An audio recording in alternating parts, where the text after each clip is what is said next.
सरकार योजना के अंतर्गत आयोजित 3 दिवसीय प्रदर्शनी सह व्यापार मेले में उपस्थित Shri CSS Rao ji, joint director and HOD, Shri RC Mandal ji, deputy director MSD, Shri Sunil Agnihotri ji, assistant director MSD DFO Patna, Shrimati Sadhana Jha ji, Mahila Udyog Sangh Patna से, WECS women entrepreneurs cooperation society से आई secretary Shrimati Mamta Kumari, Shri Suman Shekhar ji, general secretary Laghu Udyog Bharati, Shri Sanjeev Kumar Verma ji, assistant director MSME DFO कार्यालय, Shri Sanjeev Azad ji, assistant director MSME DFO कार्यालय पटना, श्री IED से आए श्री सियाराम जी, उपस्थित तमाम विश्वकर्मा भाइयों और बहनों, मेरा इस प्रकार का पहला अनुभव है कि परंपरागत कारीगर या परंपरागत श्रमिक योजना से कानून सुविधा का इस तरह का कोई आयोजन मेरे स्मरण में नहीं है कि आयोजित हुआ, और पटना जैसे शहर में आयोजित हुआ पहली बार ऐसा एक आयोजन हो रहा है। हालांकि बिहार सरकार की कई और स्कीम्स के तहत इनको कवर किया गया है, लेकिन इस प्रकार का आयोजन मेरी जानकारी में पहली बार हुआ। तो इसके लिए तो सर्वप्रथम मैं MSME मंत्रालय का आभार व्यक्त करता हूँ। और जैसा कि पूर्व के वक्ताओं ने बताया कि ये भारत सरकार के 3 बड़े मंत्रालयों के समन्वय से ये कार्यक्रम आयोजित किया गया है। इसमें अलग अलग जो कंपोनेंट हैं, जो अवयव हैं, उससे संबंधित कार्य अलग अलग लोगों को दिया गया है। वित्त ऋण उपलब्ध कराने के लिए एक विभाग को दायित्व दिया गया है, स्किलिंग या ट्रेनिंग संबंधी कार्य किन्हीं और को दिया गया है, चयन एवं उसके बाद जो अन्य सुविधाएं दी जानी हैं उसकी जिम्मेदारी किसी अन्य मंत्रालय को दी है। और बिहार सरकार इंडस्ट्रीज डिपार्टमेंट, उद्योग विभाग के माध्यम से इसको राज्य भर में क्रियान्वित किया जा रहा है। बिहार राज्य की अगर बात करें तो आंकड़ों के अनुसार 16 लाख से भी अधिक आवेदन इसके संबंध में पंचायतों में प्राप्त हुए हैं, और आप में से बहुत सारे उसके लाभार्थी हैं। और आज की तिथि में इन 16 लाख में से स्क्रूटनी की प्रक्रिया चल रही है, जांच की प्रक्रिया चल रही है, और लगभग 35 से 40 हज़ार लोगों को अब तक लाभान्वित और रजिस्टर भी किया जा चुका है। मेरी अपेक्षा है कि जल्द ही जो इसके लाभ हैं, वो चाहे वो ट्रेनिंग से संबंधित हों, चाहे आर्थिक या ऋण संबंधी सुविधाएं हों, सारे आप लोगों को मुहैया की जाएंगी। जो उद्देश्य इस योजना को प्रारंभ करने का था, पिछले वर्ष 15 अगस्त को इसको पूरे देश भर में इसको माननीय प्रधानमंत्री जी द्वारा लॉन्च किया गया, और उसके पश्चात जो प्रभाव हुआ है वो हम सब आज के दिन में देख रहे हैं। उद्देश्य ये था कि जो परंपरागत हमारे शिल्पकार हैं, उनके जिस भी श्रेणी से, जिस भी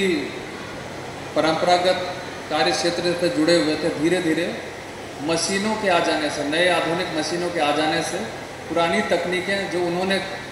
इतने वर्षों में अर्जित की, ज्ञान अर्जित किया अपने दादा पुरखों से, अपने परिवार से, वो धीरे धीरे कहीं ना कहीं आउटडेटेड होता जा रहा है। और इसलिए अब ज़रूरी था कि हम लोग सरकार की तरफ से इसमें अपनी पहल करें, और वैसे परंपरागत लोगों को जो विभिन्न इस तरह के कार्यों से जुड़े हुए हैं, उनका पलायन रोकें। कई लोगों ने अपना कार्य, जो पुश्तैनी कार्य था, उसको धीरे धीरे छोड़ना शुरू कर दिया, क्योंकि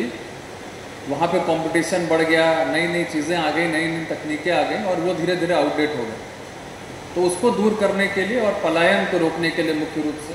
और लोगों को मुख्य धारा से पुनः जोड़ने के लिए, और इस तरह के जो परंपरागत व्यवसाय हैं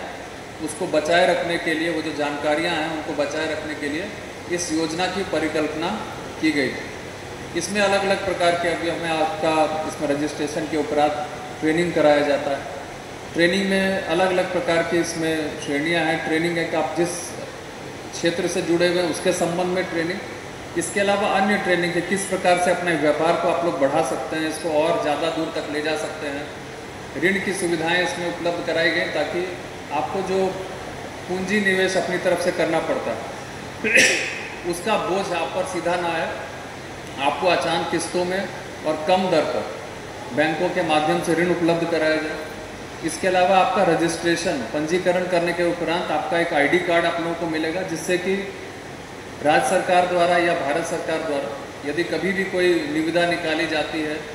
किसी सामान की मांग होती है, तो उसमें आप लोग को प्राथमिकता दी जा सके। साथ ही साथ आपका उसमें डिजिटल ट्रांजैक्शन के लिए आज के दिन में आप लोग सब देखते होंगे कि मोबाइल लगभग सबके पास है। शायद आज से 10 साल पहले या 15 साल पहले मुझसे भी कोई पूछता तो शायद मैं नहीं कह सकता था इतनी कंफर्मेशन के साथ कि लगभग सबके पास मोबाइल हो जाएगा 10 साल बाद। लेकिन आज के दिन में अब एक नहीं, परिवार में 2-2, 3-3 मोबाइल होने लगा। हम लोग आज के दिन में यूपीआई के आने के बाद आपका एक QR कोड रहता है, उसको स्कैन करते हैं, 2 रुपये का भुगतान भी उससे कर सकते हैं, 2 लाख तक का भुगतान उससे कर सकते हैं। इतना सुविधाजनक हो गया कि कहीं आपको पैसा या नकद ले जाने की आवश्यकता नहीं पड़ती है। तो मैं जितने भी शिल्पकार हैं, आज मैंने जितना भी पेमेंट किया सब QR कोड के माध्यम से किया है, सबको डिजिटली उनके खाते में गया। इसके लिए आपको कहीं पैसा लेके नहीं चलना है और संबंधित आदमी के साथ भी कि उसके पास बहुत सारा पैसा, अगर आपकी बिक्री ज़्यादा होती है तो नगद आपके पास ज़्यादा है तो खतरा बन जाता है, वो सब बातें भी नहीं है। सीधा आपके खाते में राशि जाकर संचित हो जाती है। तो डिजिटल ट्रांजैक्शन को प्रमोट करने के लिए, साथ ही साथ मार्केटिंग के लिए हम जो भी उत्पाद, मैंने आप सबसे बात की और मुझे लगता है कि आपके उत्पाद का जो भी आप दाम मुझे बता रहे थे उससे 10 गुना ज़्यादा दाम में ये सारी चीज़ें बड़े बड़े शहरों में बिकती है, बल्कि उससे ज़्यादा में ही बिकती है। तो हमारे शिल्पकारों को ये लाभ क्यों ना मिले? वो 10 गुना ज़्यादा कोई ऐसा व्यक्ति बीच का कमा रहा है जिसने ना तो उसको बनाया है, उसने मात्र आपसे लेकर किसी और को बेचा है। तो इस चीज़ को हम लोग को बनाने के लिए मार्केटिंग की आवश्यकता है और किस प्रकार आपके जो भी उत्पाद है उसको मार्केट से लिंक किया जाए, इसके संबंध में एक विस्तृत कार्य योजना तैयार की जा रही है ताकि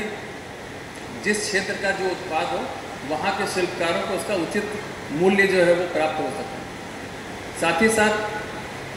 हम लोग देखते हैं कि बड़े पैमाने पर किसी एक क्षेत्र विशेष में एक प्रकार के शिल्पकार रहते हैं। जैसे मान लीजिए अगर घड़ा का निर्माण का कोई, तो जितने भी शिल्पकार हैं वो सब लगभग आसपास के गांव वाले रहते हैं, जिनको कि एक अगर कुछ मशीनरी सब लोग ना खरीदें,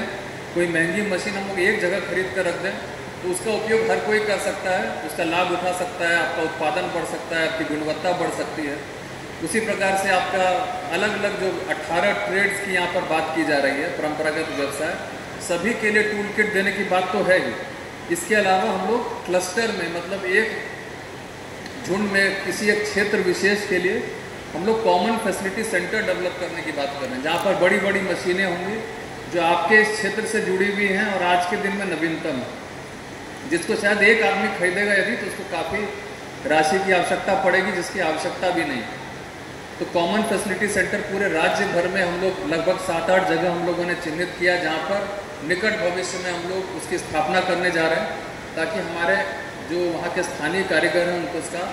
लाभ मिल सके। आप सब यहाँ पर आए, आप लोग का मुझे बताया गया कि आपके स्टॉल से काफ़ी बिक्री भी हुई है।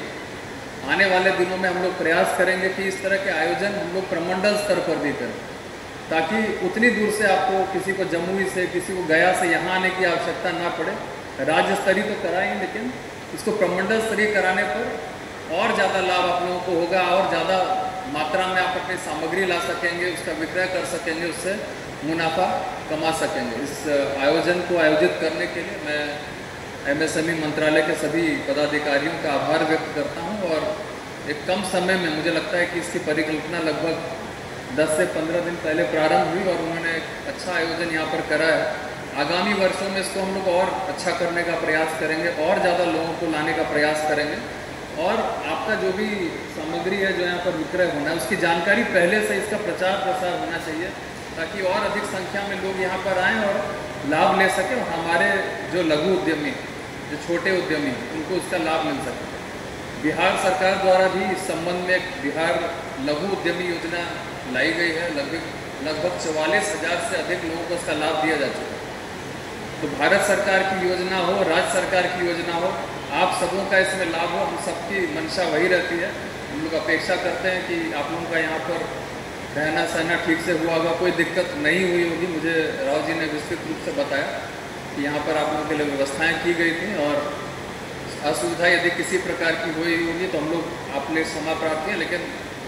आप लोग यहाँ पर आए, हम लोग को कृतज्ञ आप लोगों ने किया, बहुत बहुत आभार, धन्यवाद।